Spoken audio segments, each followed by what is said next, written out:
Welcome back to my haunted library. It's Regina. Today I have a review for Disturb Not the Dream by Paula Trackman.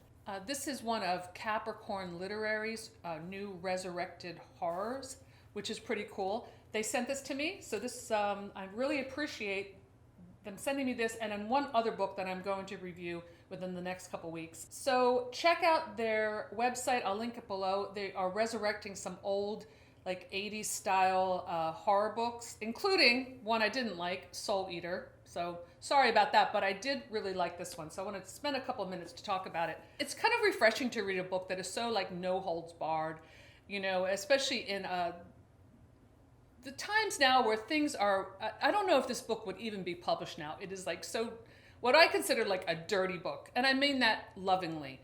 I cut my teeth on books like this growing up. I'm going to digress a little bit with a little personal tale, but this is what this book reminded me of. When I was a teenager, I used to babysit for my cousin, and at that time, this was up in Quakertown, Pennsylvania, and it was like in the middle of the woods, like totally rural. And my cousin and his wife were, young, and they were building a house. And next to where they were building the house, they had this little old trailer that they were living in temporarily. And at that time, and they ended up having 3 kids, but at that time I think they only had like 1 baby. So I was about 13. I remember one night babysitting, and it's in the middle of nowhere. There's like a storm outside, a pelting rain on this trailer. The lights are flickering. The only available vehicle was like this old like Mopar car that I didn't know how to drive. It was a standard shift. And my cousin's wife had a stack of like horror books and true crime. This was like in the 70s. And I was reading one all night, and there was a hound dog in the chair next to me. And they brought the dog in because it was pregnant. And as I'm reading this horror book, and there's a storm outside and the lights are flickering and I'm kind of terrified, the dog decides to have puppies in the chair next to me. And so I ended up being like a midwife to the puppies. And everything came out okay. But there was something about this book that jogged that memory in a good way. And in fact, I might have even read this book that night because this felt so familiar. So I gave this book 5 stars. I thought it was great. But I'll give you sort of a caveat because it's not exactly everybody's cup of tea.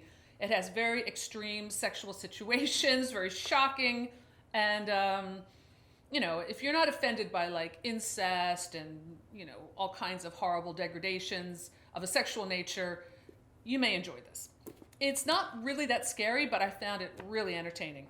Today there's so much like calling out on BookTube and on reviews about like any little thing, any little transgression that the author might do in anywhere that's offensive, like, well, I was offended by that. In fact, I got called out on, it's really silly, but I got called out on my YA book on Wattpad a couple times because I had a non-consensual kiss on the forehead. This came out in 1981 originally.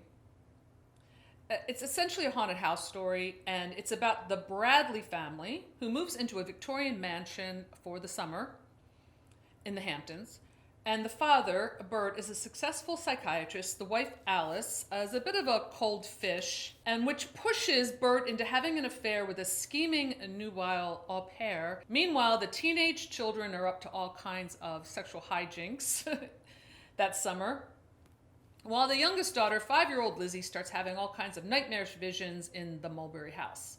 I was much more intrigued by the backstory in the beginning about, and I had a lot of sympathy for this character, Evelyn, who this terrible man, Desmond, marries, and she starts out really beautiful, but he's got all kinds of issues from being molested as a child. So when he finds out that, this is how crazy this gets. It's just one little example. But when he finds out on their wedding night that she's not a virgin because I guess her hymen has been broken, and then he demands to know the truth, and she confesses, oh yes, I was raped and I had a baby, and now my body shows signs of this pregnancy, and I had to give the baby up for adoption.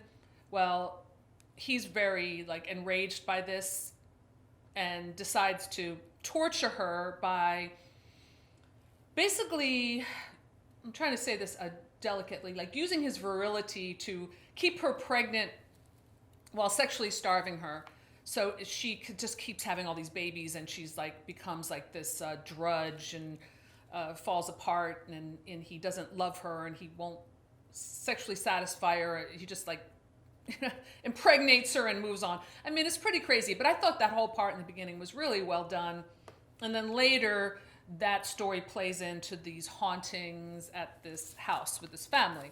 Another part of the book I found really intriguing was the hijinks of the two teenage siblings who join this like group of sex maniac teenagers who make them act out all kinds of crazy things and to join this sex club at the Hamptons. So let's take a look at that. Richard had been placed in the sitting room next door where he could hear but not view the proceedings. He prayed he'd get a turn at Luann, who was almost as well endowed as his sister. The latter was lying back watching as everyone stripped. She was surprised and repelled to find the girls mounting her, while the boys called directions and encouragement to cheer the girls on in their exploration of that lush body on the bed. All right, that's just a little bit. It gets even more shocking from there. I don't want to give it away. But yeah, this is kind of reminded me of the books that my older sister and I would like keep under the bed, like Harold Robbins and Jacqueline Suzanne. It's more like along that kind of book than anything that I found really frightening. I didn't find a lot about this author online, but I did find this interview from the new publisher, the Resurrection publisher, Capricorn Literary. So the author was asked, "What do you hope that readers take away from reading the novel?" And she said, "I think of it as a potato chip book, no nutrients, but enjoyable."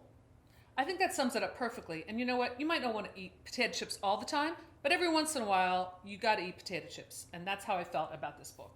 The next question is, how do you feel about Disturb Not the Dream looking back on it?